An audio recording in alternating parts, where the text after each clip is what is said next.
Hey y'all, this is Tammy. I am Jody's daughter, and I am commandeering his little station for a few minutes based on his request.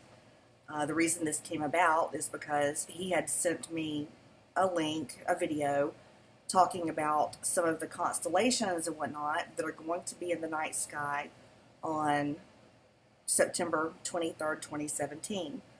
And whereas the video was really interesting and informative, I realized that it kind of left out a couple of elements which I think were really huge.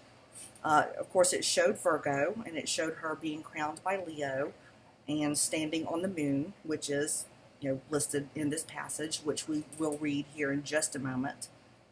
But it seemed to me that it was an incomplete picture. So let me start just by reading Revelations 12, 1 through 5 to see what we have to work with here. A great sign appeared in heaven, a woman clothed with the sun, with the moon under her feet, and a crown of 12 stars on her head. She was pregnant and cried out in pain as she was about to give birth. Then another sign appeared in heaven, an enormous red dragon with 7 heads and 10 horns, and 7 crowns on his heads.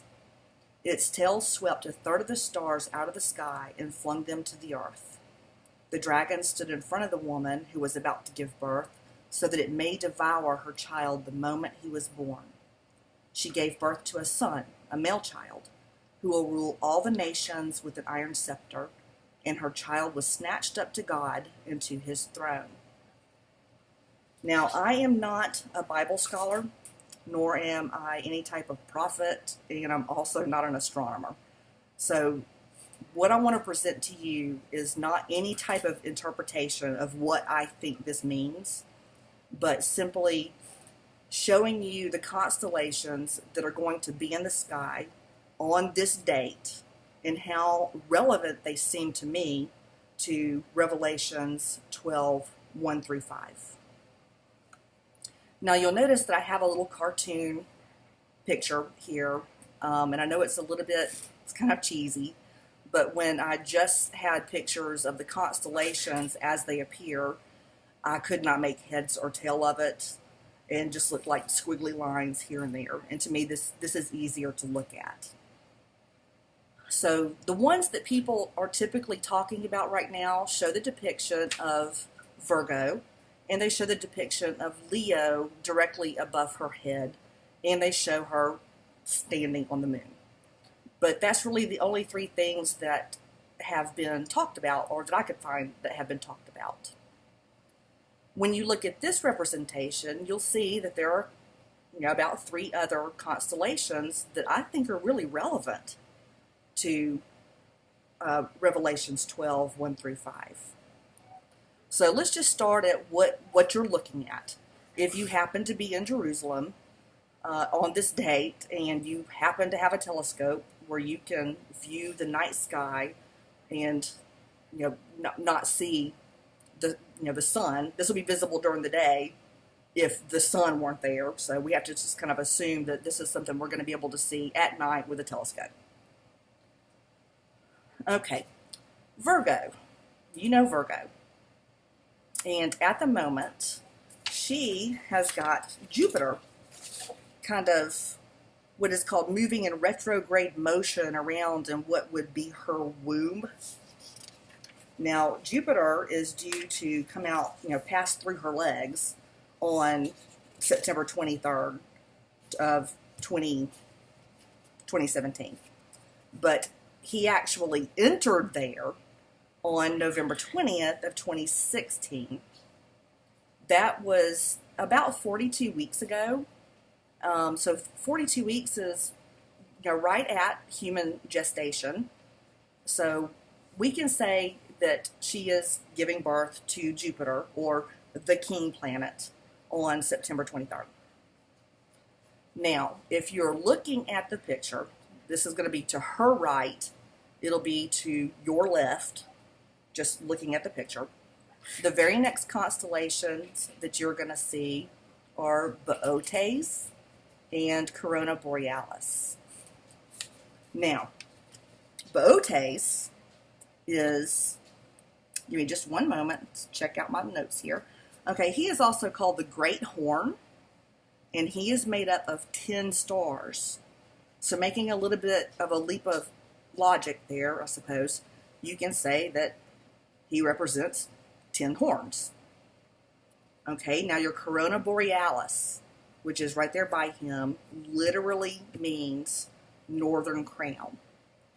Okay, and he is made up of 7 stars. So we're going to say that that's a crown of 7 stars. Okay, and then immediately to the left of that, you're going to see the great dragon, Draco, or the red dragon. And the reason he is called the red dragon is because one of the stars that makes him up is a red Mira type star and is characterized by a very red color. Okay, his head is typically shown with 4 stars. If you look at a pictorial representation of Draco, his head will be drawn with 4 stars. But if you look it up and see the stars that make up his head, there are actually 7. 3 of them, for whatever reason, I believe because the little binary stars, are left out of the depiction, but they are there. So we're going to say that Draco has 7 heads. And we're going to say that Bootes has 10 horns, and Corona Borealis is a crown of 7 stars. Okay, now let's look back at Leo. Okay, our Virgin is supposed to be crowned with 12 stars. Leo typically has 9. But on this particular event, on this particular day, he is going to be joined in alignment by Mercury, Venus, and Mars. So it will make it seem as if Leo is a constellation of 12 stars. So now we have our Virgin, we have Our Lady, crowned with 12 stars. So again, I am not a Bible scholar. I am not going to offer any type of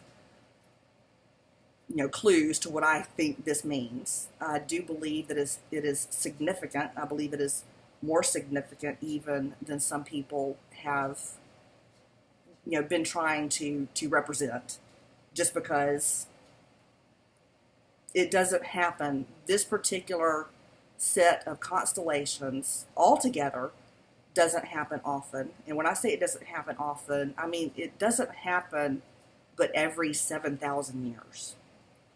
So 7,000 years ago, obviously, as far as I know, we did not have any way to even see this in the sky. I believe it takes telescopes, and good telescopes. Now, this modern day and age, we have the technology to actually see this. So it makes me believe that Revelations 12:1-5 is describing an actual event that is able to be witnessed in the night sky. I don't believe that this is a parable, and the reason why is because the Bible is very good at telling us, hey, this is a parable coming up. I believe that this is describing actual heavenly events. And what that means to us, I really don't know. It seems a little threatening almost to me, but that's because the stars being brushed out of the sky by the tail of this dragon. But again, I will leave that to people that are smarter than me and have studied this stuff longer than me to tell us what it means. I just wanted to set the record straight on what it is you're going to be seeing and how much more significant I believe it is than just the 2 constellations that we keep seeing over and over again, Virgo and Leo. That's not anything special. I believe that Virgo, Leo, Draco, Bootes, and Corona Borealis, on the other hand, is fairly significant. So, thank you for listening, and I hope you enjoyed it.